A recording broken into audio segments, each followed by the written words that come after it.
Dios les bendiga a todos, estimados hermanos y amigos. Aquí estamos una vez más en Hablemos de Apologética, defendiendo nuestra fe. Como siempre, dándoles a ustedes, amados hermanos y amigos, las gracias por estar aquí con nosotros, por suscribirse al canal, por compartir con sus amigos, y los comentarios que aquí damos, los argumentos que presentamos son de bendición y de edificación para usted, pues también lo serán para otros. Y saludando aquí a los hermanos que están hoy en este panel, en esta reunión, el hermano William y el hermano Thomas. Hoy extrañamos a nuestro hermano John Freddy Otálvaro, que por compromisos no está aquí con nosotros. A Dios, ya estábamos extrañando a William, pero aquí está William. Bienvenido, hermano William. Dios lo bendiga. Hermano Adonai, Dios lo bendiga. Un saludo cordial en el nombre de Jesús. Igualmente para el hermano Tomás. Qué bueno poder una vez más compartir con ustedes y con toda nuestra amable audiencia de este hermoso e importante programa. Hablemos de apologética. Bueno, Tomás, también bienvenido. Tomás es pastor en la ciudad de Aurora y cerca a Denver, o en las afueras de Denver, en Colorado, aquí en los Estados Unidos. Y el hermano William, como saben ustedes ya, es el misionero de la Iglesia Pentecostal Unida de Colombia en la isla de Aruba. Bienvenido, Tomás. Dios te bendiga. Amén, mis hermanos, compañeros. Saludo a todos los que están viendo el programa de hoy. Seguimos aprendiendo, seguimos conociendo a ese Dios de la Biblia, el Dios verdadero, y dando argumentos buenos y lógicos para que las personas que tengan dudas puedan creer. Muy bien, ese es el objetivo de este programa, amados hermanos, pues compartir con ustedes lo que también hemos aprendido nosotros. De aquí, como alguien dijo, estamos todos aprendiendo. Cada programa de esto es una oportunidad para profundizar un poco más, para leer, para investigar, para oír también y compartir con ustedes lo que en la semana podemos nosotros recopilar. Estamos estudiando el tema de Dios. Ya estamos terminando esta parte de los atributos, respondiendo a la pregunta ¿cómo es Dios? Ya hablamos de los atributos llamados naturales, que son incomunicables, Dios no los comparte con nadie y que definen el ser de Dios. Y ahora estamos aquí definiendo poco a poco, unos 2, 3 cada programa, atributos llamados morales, que describen la forma de relacionarse, el hacer de Dios. Entonces ya hemos hablado de algunos de ellos. La vez pasada estábamos hablando de esa bondad o esa benignidad de nuestro Dios. Tocamos un poquito, dejamos ahí de introducción la justicia, pero vamos a empezar con ese, hermano William.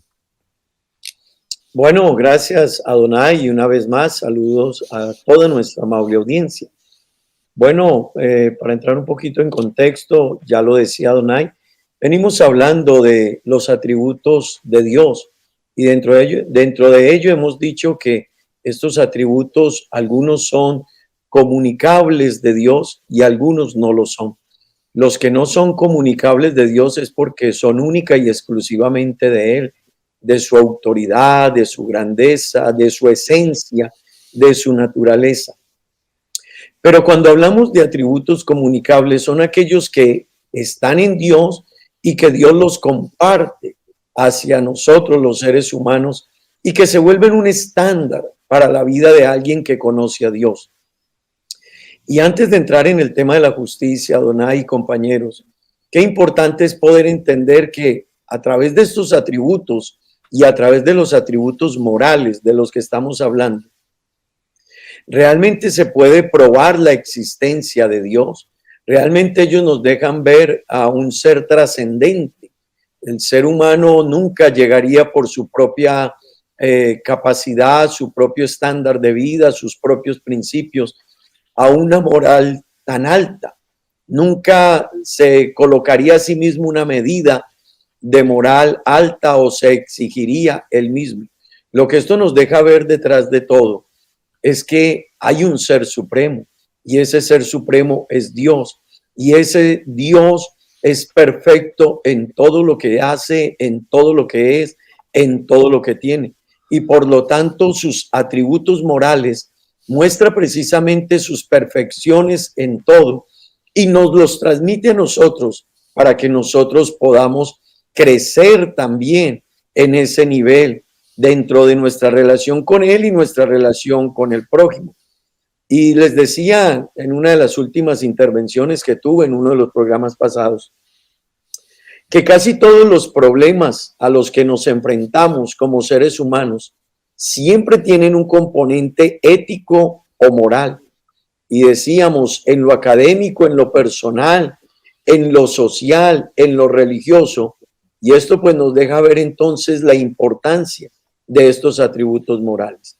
Y Mackie llegó a decir, las propiedades morales constituyen un grupo tan extraño de propiedades y relaciones que es muy improbable que hayan surgido en el curso ordinario de los acontecimientos. Escuche esto, sin un Dios todopoderoso que los creara.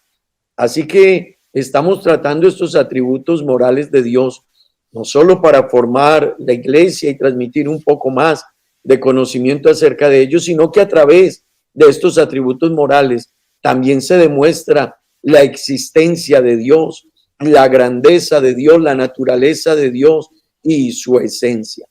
Pero bueno, ya entrando en el tema que queremos entrar hoy precisamente, vamos a hablar acerca de la justicia de Dios. Y cuando hablamos de la justicia de Dios, tenemos que entonces reconocer que justicia tiene que ver con darle a otra persona o concederle a otra persona su derecho. Y en eso realmente los seres humanos de nuestra propia naturaleza no seríamos capaces. De hecho, nuestra justicia, cuando la Biblia la describe, hermano Adonai y hermano Tomás, la Biblia cuando habla de nuestra justicia dice que nuestra justicia es como trapos de inmundicia. Y cuando dice trapos de inmundicia, yo quisiera decirle a todos nuestros oyentes, la Biblia no se equivoca. Una de las tareas grandes que tiene el ser humano es llegar a aprender acerca de la justicia. Pero mire cómo nos compara la justicia nuestra, la humana, como trapos de inmundicia. Y cuando uno va a investigar un poco a qué se refiere en el pensamiento del escritor, ese trapos de inmundicia está haciendo en la mente del escritor, está hablando de los trapos en que los hospitales o con los trapos que se usaban en los hospitales para limpiar la sangre de una persona que ha pasado después de una cirugía o ha vivido, ha experimentado un accidente. Ese trapo contaminado con sangre, entonces es a lo que la Biblia habla de que nuestra justicia es similar. Se hace un símil, una comparación a esos trapos. Así que la justicia en Dios es una de sus perfecciones, es uno de sus atributos morales y es donde Dios sencillamente le da al ser humano su derecho. Pero permítame decirles algo. Cuando hablamos de la justicia en Dios, ya estábamos precisamente diciendo que Dios es justo y quiere justicia de nosotros. Pero cuando se habla de justicia, irremediablemente tenemos que irnos a la cruz. Y ahí es donde todavía es más interesante el tema de la justicia en Dios, porque Dios es tan justo y es uno de sus atributos morales en un estándar tan único de Él, que Dios, aunque es todopoderoso, aunque es un Dios de amor, aunque es un Dios que lo puede hacer todo, sin embargo, no cambió o alteró la justicia, la cumplió en Él mismo. Y la cumplió precisamente cuando fue a la cruz del Calvario. Y es en la cruz del Calvario donde se expresan dos cosas muy importantes: el gran amor de Dios, pero la justicia de Dios también. Es allí en la cruz. Es allí en la cruz donde se muestra precisamente el amor, la compasión y el perdón, pero sin saltarse la justicia. Y déjeme decirle algo, en la cruz Jesús mostró tanto su justicia hacia nosotros que no solo cumplió en él y llevó en él el pecado nuestro y satisfizo lo que la ley demandaba del pecado del ser humano, sino que en la cruz él se identificó con nosotros. Y eso tiene que ver con justicia. Precisamente cuando se le da al otro su derecho, en medio de todo, de nuestra condición, nos ofertó un derecho y prefirió sufrir con nosotros a no sufrir y estar sin nosotros. Así que vale la pena poder nosotros reflexionar acerca de la justicia como uno de los grandes atributos morales de Dios y que invitan al ser humano a que él crezca en ese nivel de justicia y no olvide de no haber sido, de no haber sido dada por Dios. Entonces el ser humano no lograría ni siquiera en una mínima parte trabajar sobre la justicia. Y es en la justicia donde Dios nos está mostrando a qué nivel realmente nosotros podemos vivir y la transfirió. Y quiero hacer énfasis en algo, también tenga presente, aunque hablamos de la justicia como algo, un atributo moral de Dios que es transferible a nosotros, comunicable a nosotros, no obstante Dios no nos deja un nivel al que no podamos llegar. Y eso también es muy importante, que todos nuestros amables oyentes lo entiendan.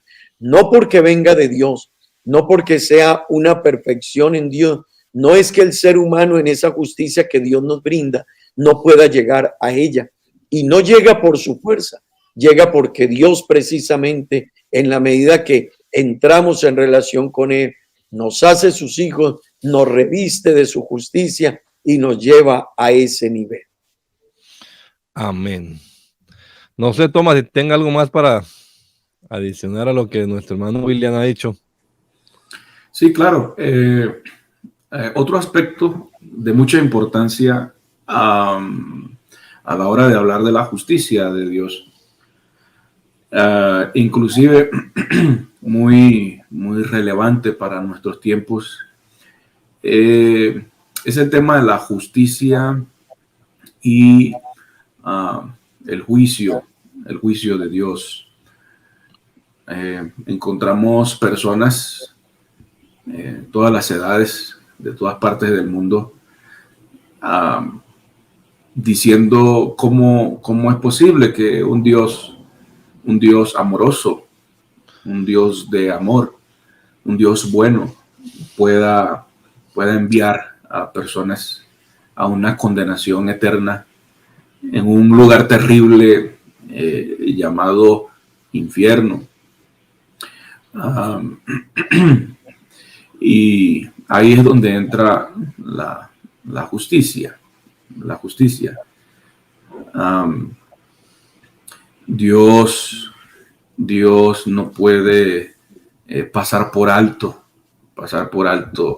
las ofensas de los hombres hacia Jesucristo. Dios no puede dejar las cosas así. Si una persona asesina brutalmente a otra persona o a un grupo de personas, y cuando lo llevan a juicio, el juez no le imparte justicia, le dice: no, dejemos eso así, usted está perdonado, porque lo digo yo soy el juez. Imagínese la reacción de la sociedad, de los familiares.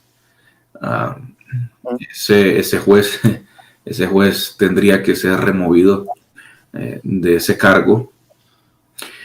De la misma forma, Dios como ese Dios de justicia, ese juez justo, Dios está obligado a impartir su justicia. Entonces, la Biblia sí, no podemos negarlo, la Biblia sí dice que muchos serán condenados. Y esa es la justicia de Dios. Pero aquí también dentro de esa justicia vemos el amor de Dios. Dios ha venido desde siempre, ha venido mostrando su amor, dándole oportunidad al hombre. Dios quiere arreglar las cosas con el hombre, con su criatura, pero muchas veces las personas rechazan ese amor de Dios y no espere que si la persona rechaza el amor de Dios, rechaza la oportunidad que le está dando Él, no espere que Dios se quede con los brazos cruzados, ¿no? Él tendrá que impartir su justicia. Así que bien, me parece importante. Sí, antes de que hable otra vez William, quiero decir que esa historia o ese aspecto universalista de que todo el mundo será salvo, de que no hay infierno, de que no hay condenación eterna, es muy antiguo. Ya en el siglo II, bueno, a finales del siglo II, Orígenes de Alejandría salió con esa teoría que hoy está muy de moda también. Algunos escritores, algunos teólogos modernos son universalistas, ¿no? No creen en ese castigo eterno. ¿Cómo es posible que un Dios de amor, así como lo escribía Tomás, pues vaya a... Entonces Origen decía que incluso hasta el diablo sería salvo al final porque eso demostrará el amor de Dios. Una mala concepción del amor de Dios los puede llevar a ese extremo, pero la Biblia habla de la bondad que veíamos la vez pasada y también de la severidad. En Romanos se nos habla de esos aspectos complementarios, no son contradictorios, sino complementarios. Entonces, nuestro Dios es amor, sí, pero también nuestro Dios es un Dios justo. Eso, como decía William, fue lo que le llevó a la cruz, al Señor. Pero también, interesante ese punto que nos decía William, Dios no nos va a exigir algo que no seamos capaces de hacer, porque entonces también sería algo injusto. Pedirle a un niño de 2 años que haga algo de un muchacho de 20, pues qué injusticia, ¿no? Pero nuestro Dios no es así. Nuestro Dios lo que nos pide, lo que nos exige, lo que demanda, lo que espera de usted y de mí es porque podemos hacerlo. Y bien lo decía el hermano, la justificación, una doctrina, ¿no? Porque solo Él es justo y el que justifica.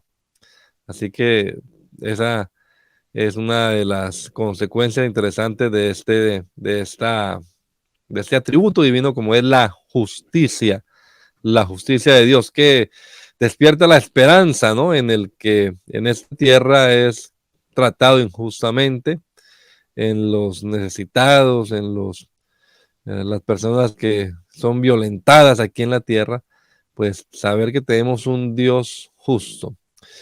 Yo recuerdo que allá cuando era pastor en Cañaveral, en Florida Blanca, una vez nos robaron o nos embargaron más bien, pero no porque nos fueran a embargar a nosotros, sino al dueño del local, y se llevaron lo nuestro, que no tenían por qué haberlo hecho. Entonces yo recuerdo que en la noticia, cuando me dio la noticia, yo llamé a una abogada y dije, hermana, demande a esos, pero yo estaba como con ira, pues, por la noticia que acabé de oír. Pero cuando estaba hablando con la hermana, se me vino a mi pensamiento el versículo que dice, la ira del hombre no obra la justicia de Dios. Y entonces yo dije, bueno, mejor dejemos que nuestro Dios, mejor dejémosle lugar a la justicia divina. Y entonces le dije a la hermana, no, hermana, mejor no demandemos, esperemos a ver Dios qué hace. Porque a veces uno quiere tomar la justicia por sus manos, pero hay un Dios que es justo. Vale la pena confiar en él. Hermano William. Bueno, Adonai, Tomás, realmente en este en este atributo moral de Dios, que es la justicia, podríamos hablar demasiado. Tomás abrió otro espacio interesantísimo, y es precisamente a eso de transgredir, ¿no? Y la culpabilidad del hombre. Pero la justicia de Dios, y hay una frase que quisiera leerla una vez más, alguna vez la comentamos. La justicia de Dios se mostró en la cruz, y la cruz es el lugar en que el amor perfecto y la justicia perfecta se cruzan. Note eso, estimado oyente, el amor perfecto y la justicia perfecta se cruzan. La justicia demanda juicio, el amor demanda misericordia. Así que la cruz fue el único lugar en el que encontramos ambos elementos en una perfecta unidad. Y eso precisamente es lo que hizo el Señor. Y para ampliar un pedacito ahí acerca de la justicia, poderle decir al ser humano, o poderle decir a nuestros oyentes, el ser humano en su estado, en su naturaleza normal, realmente está rodeado en cuanto a la justicia de solo miseria. Ya hablábamos del versículo donde se habla de nuestra justicia. Nuestra justicia no trasciende, a no ser porque Dios nos la comparte y nos da de ella para que nosotros podamos llegar a un nivel de justicia. De no ser por Dios, estimado oyente, el ser humano nunca tendría un estándar de justicia como el que nos enseña la Biblia, la palabra de Dios, y nunca podríamos llegar a él.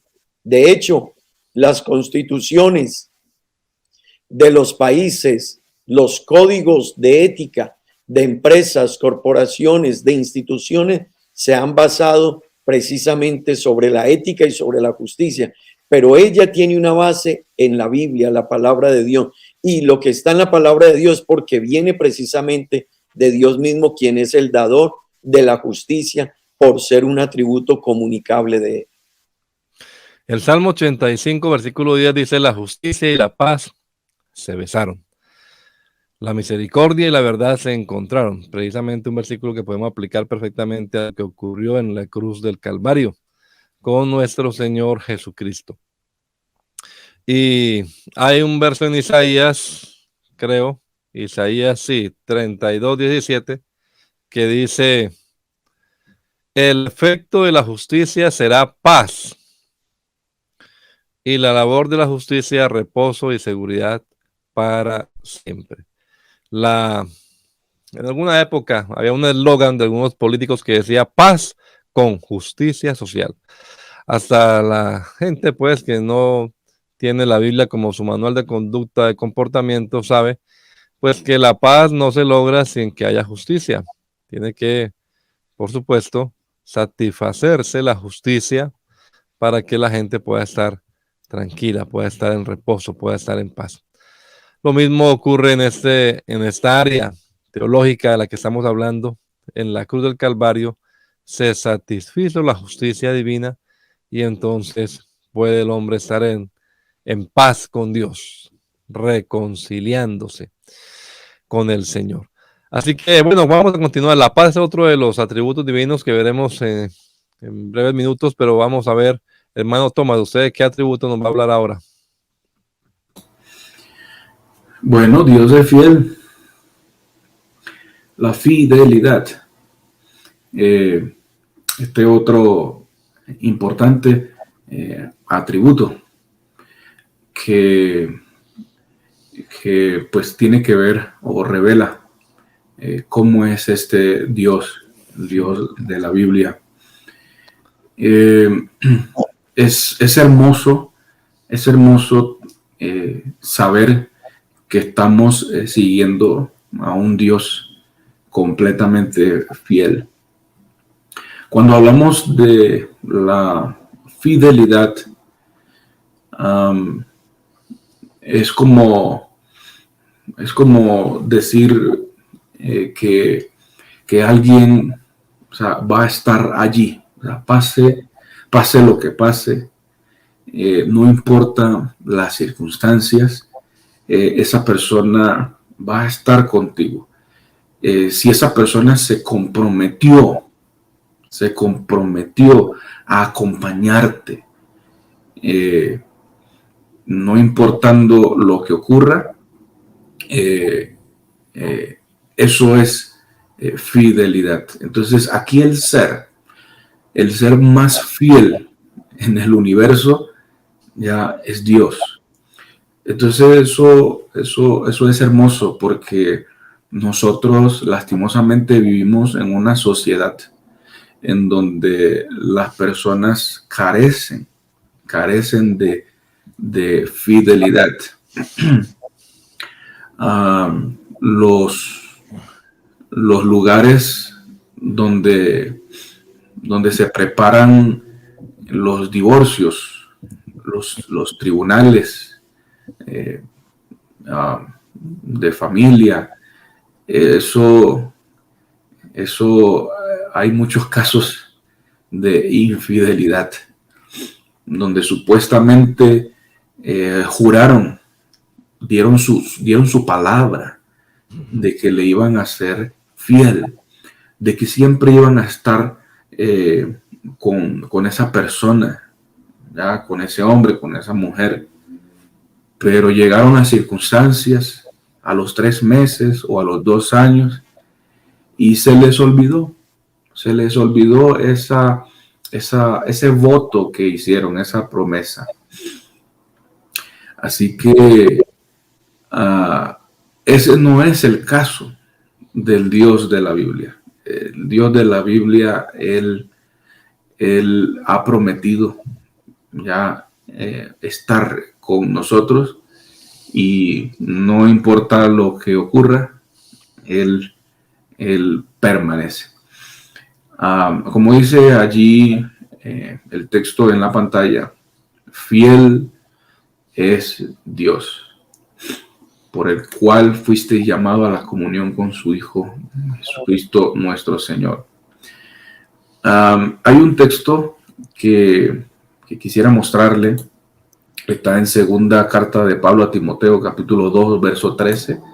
Me parece este texto muy diciente, muy claro, que corrobora pues lo que les he venido diciendo. Si fuéramos nosotros infieles, dice la Biblia, Él permanece fiel. Ya, Él no es como nosotros los seres humanos. Y después dice, Él no puede negarse a sí mismo. De manera que cuando hablamos de la fidelidad de Dios, se refiere a esto, que Él no puede negarse a sí mismo. Con los seres humanos sí ocurre pues a menudo eso, ¿no?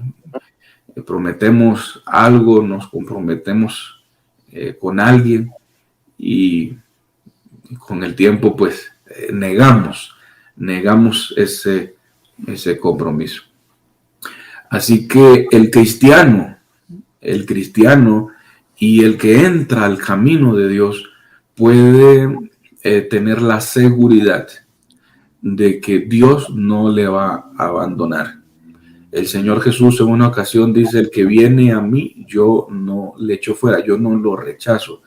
O sea, si tú vienes a mí, yo voy a estar contigo hasta el fin.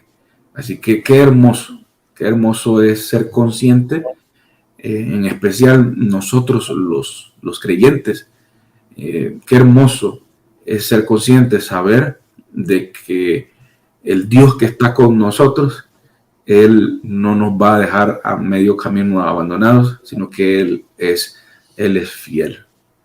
Amén. Es capaz de cumplir lo que promete.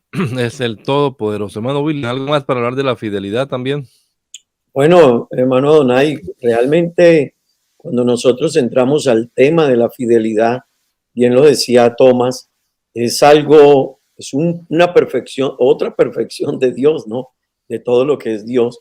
Y nos muestra ese nivel de Dios de en todo ser recto, coherente, va muy de la mano con la justicia. Es esa manera de ver a Dios no cambiante, un Dios que no cambia, que no varía, que su fidelidad realmente, si algo nos deja ver, es que su fidelidad no va a cambiar. Y cuando la Biblia nos habla de esa fidelidad de Dios, nos habla precisamente de que Él es fiel en todo, en todo. Y el salmista precisamente nos habla de esa fidelidad de Dios porque él la vio, él la experimentó. Y es precisamente David quien tiene que hablarnos allá en el Salmo 119 acerca de esa fidelidad de Dios. Y me gusta este pasaje. Para siempre, oh Señor, permanece tu palabra en los cielos. Noten la fidelidad de Dios. Y esto nos da una garantía a nosotros de nuestra confianza en Él y por qué realmente vale la pena estar en Él. El salmista dijo, para siempre, oh Señor, permanece tu palabra en los cielos. De generación en generación, escuche eso, es tu fidelidad. Tú afirmaste la tierra y subsiste. Así que si algo vemos aquí en este salmo y la expresión del salmista es hablar acerca de ese atributo de Dios y cómo ha perdurado por siempre. Y eso nos lleva a tener una plena confianza en que Dios es fiel y saber que Él no cambia nos garantiza a nosotros que en Él, lo que es sí, pero también lo que es no. Y permítame decirle algo, compañeros. La fidelidad de Dios y hablando de ella de la mano con la justicia, es algo interesantísimo cuando está a favor nuestro, pero también es algo de mucho cuidado cuando está en contra nuestra. No sé si logré darme a entender con ello. Cuando realmente nosotros caminamos de la mano en la voluntad de Dios, la fidelidad de Dios en cuanto a sus promesas y su palabra se va a cumplir en nosotros. Pero cuando el ser humano camina en contravía de lo que Dios quiere, de los designios de Dios, la fidelidad de Dios también va a ser a la misma proporción que Él es fiel. Y en eso quiero traer un ejemplo. Dios no paga, Dios retribuye. Y este es un dato interesante en la fidelidad de Dios, porque cuando una persona trabaja para un patrón, su jefe, y él organiza o llegan a un acuerdo de trabajar $100 el día, cuando ese empleado trabajó ese día y su patrón le dio $100 por ese día de trabajo, realmente allí se cumplió y le pagó lo que debía pagarle, así que no se debe más. Pero en Dios la fidelidad es diferente, porque Dios no nos paga, Dios nos retribuye.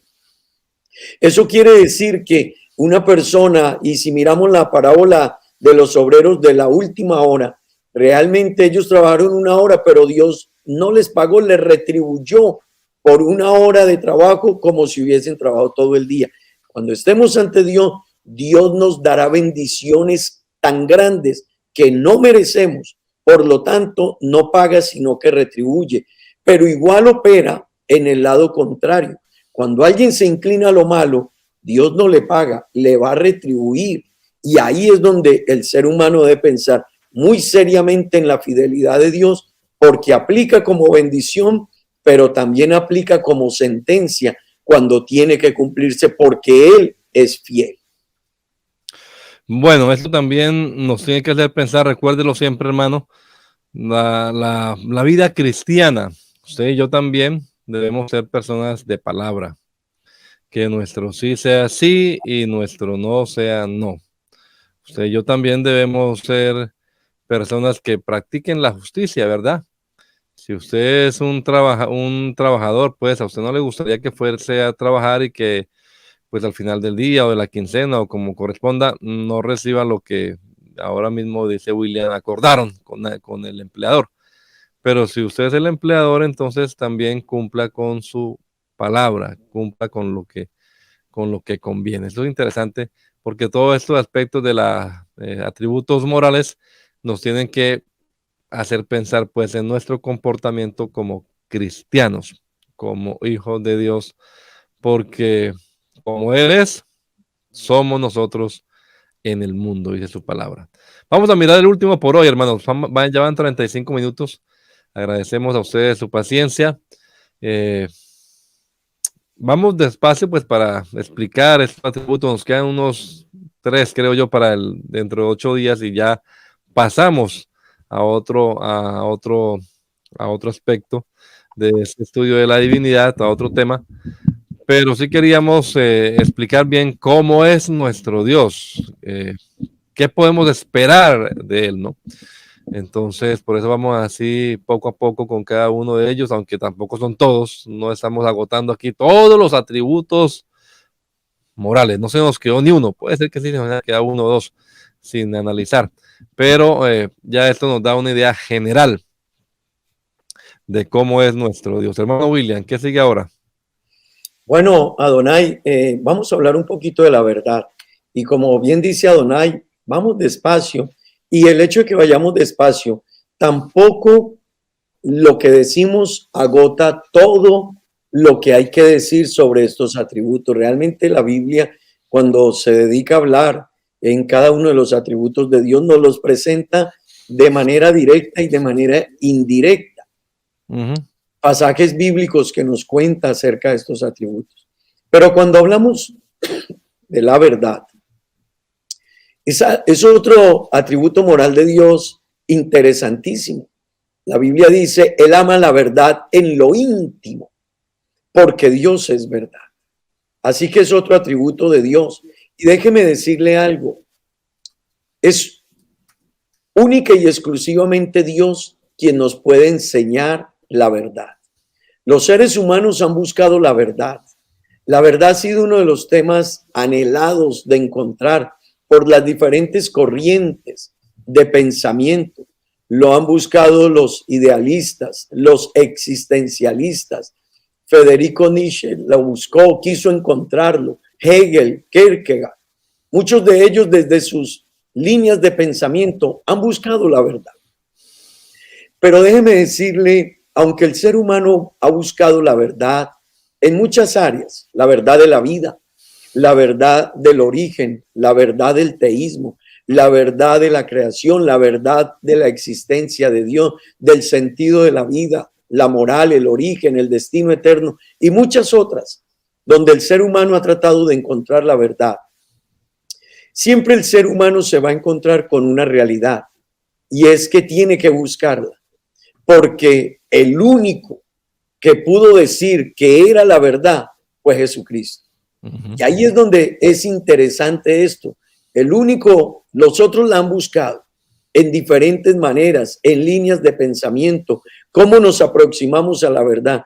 Pero el ser humano, por no ser un atributo de él y no tener la característica de que venga en su naturaleza, viene de Dios y nos lo concede, entonces no puede llegar a la verdad absoluta.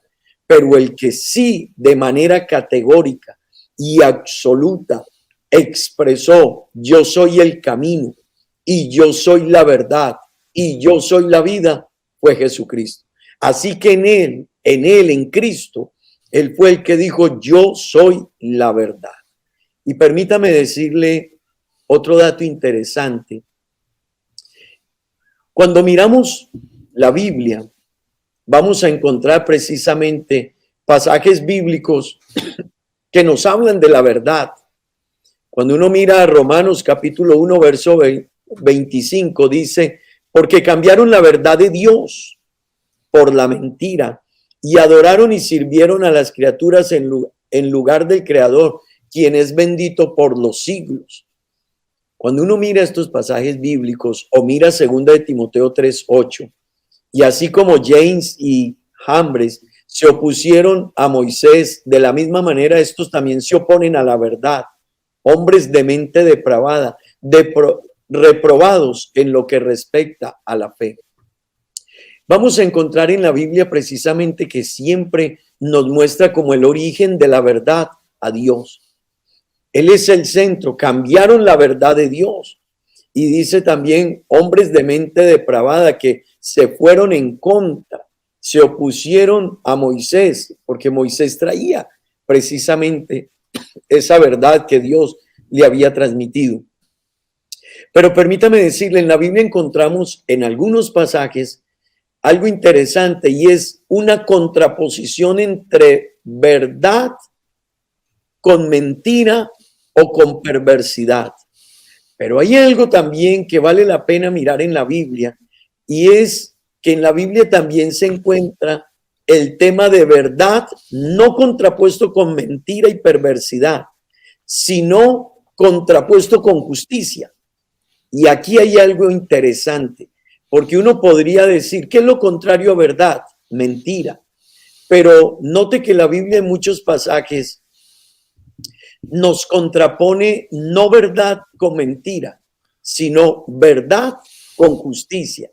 Y aquí nos deja ver algo que nosotros los seres humanos solo podremos encontrar en Dios y poder llegar a esa verdad en Dios. Quiero dejarles un par de pasajes bíblicos para que podamos mirar esto que estoy diciendo. La Biblia dice en Romanos 1:18, porque la ira de Dios, note esto, porque la ira de Dios se revela desde el cielo contra toda impiedad e injusticia de los hombres, que detienen con injusticia la verdad. Así que aquí no está diciendo contra la mentira de los hombres, sino que está hablando contra la injusticia. Así que verdad y justicia en Dios caminan juntas. Y realmente es algo que los seres humanos debemos tratar de aprender en Dios, a subir nuestro nivel de justicia, porque Dios no está tratándonos siempre de mentirosos y de perversos, también nos está hablando de la injusticia, que es muy notoria en los seres humanos. Primera de Corintios 13:6 dice, no se goza de la injusticia, mas se goza de la verdad. Otra vez no está diciendo de engaño, de mentira, sino de la injusticia. Segunda de Tesalonicenses 2:12, a fin de que sean condenados todos los que no creyeron a la verdad, sino que se complacieron en la injusticia. Entonces quería dejar este puntico también, porque a veces dentro de nuestra fe tratamos de separarnos siempre de lo malo, de lo perverso, pero se nos olvida que la injusticia también va de la mano con la verdad. Y en la Biblia las vamos a encontrar mucho juntas.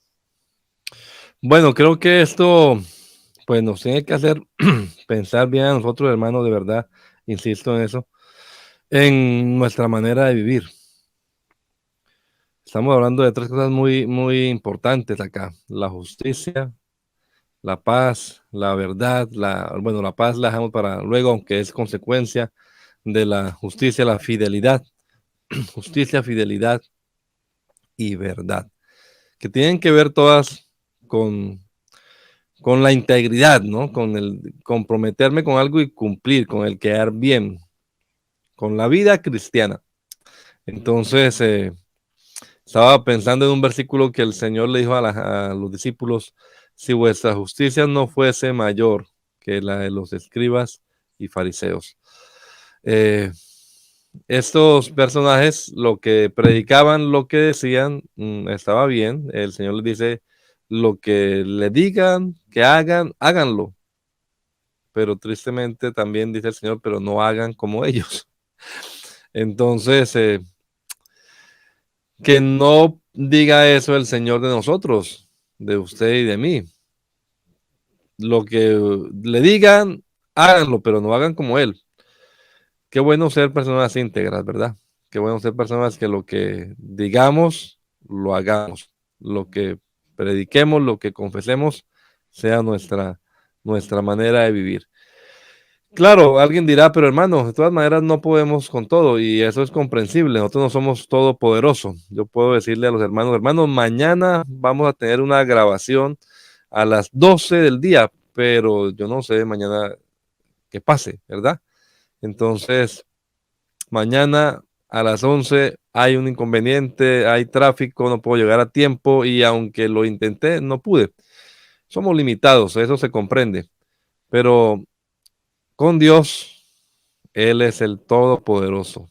Él promete y Él cumple. No hay dificultad que nuestro Señor no pueda resolver. Así que vale la pena confiar en Él plenamente. Y que nuestra limitación humana también no sea una excusa pues para quedar mal, ¿no? Quedar mal siempre. Algunos son muy hábiles para encontrar excusas. Que no sea esa nuestra habilidad, sino la habilidad de cumplir. Empeñó la palabra, pues cumplámosla. La vez pasada estábamos leyendo el Salmo 15, recuerdo, donde habla precisamente de eso, ¿no? De que quien se compromete y aunque vaya en perjuicio suyo, no por eso se retracta, cumple con su palabra. Bueno, amados hermanos, vamos a terminar más. Toma, no sé si tenga algo para complementar respecto a esto último que está hablando nuestro hermano William, o ya dejamos hasta acá, o más bien unas palabras de despedida, porque ya van 46 minutos de este programa, hermanos, y queremos invitarle a que nos vea dentro de 8 días también, hablando acerca de estos atributos morales. Hermano Tomás y después del hermano William. Sí, esto solamente quiero dejarle con este consejo. Hagamos lo posible. Si nos hacen falta fuerzas para seguir lo que Dios demanda de nosotros, Dios mismo nos puede fortalecer. Andemos en verdad, que la verdad forme parte de nuestro diario vivir. Así que nos vemos en el próximo programa con la ayuda del Señor. Fue un placer estar con ustedes. Bueno, Tomás, realmente el tema de la verdad es un tema apasionante. Solo un datico extra para finalizar. El manuscrito más antiguo del Nuevo Testamento es el P52 y ese manuscrito tiene que ver precisamente con el concepto de verdad. Y es precisamente cuando Pilato le pregunta, cuando Pilato le preguntó a Jesús, ¿eres tú el rey? Y Jesús le dijo, yo para eso he nacido, para dar testimonio de la verdad. Y Pilato le pregunta prácticamente, ¿qué es la verdad? Así que ese manuscrito más antiguo del Nuevo Testamento tiene que ver con la verdad. Y Tomás bien decía algo, vivamos en la verdad. Humanamente no podemos, pero cerca a Dios, escondidos en Dios, vamos a poder vivir en la verdad y caminar en la verdad. Bueno, Adonai aquí nos presenta precisamente ese manuscrito, el P52, y tiene que ver con el concepto de verdad. La próxima, queridos hermanos y amigos, que la gracia y la paz del Señor sea con cada uno de ustedes.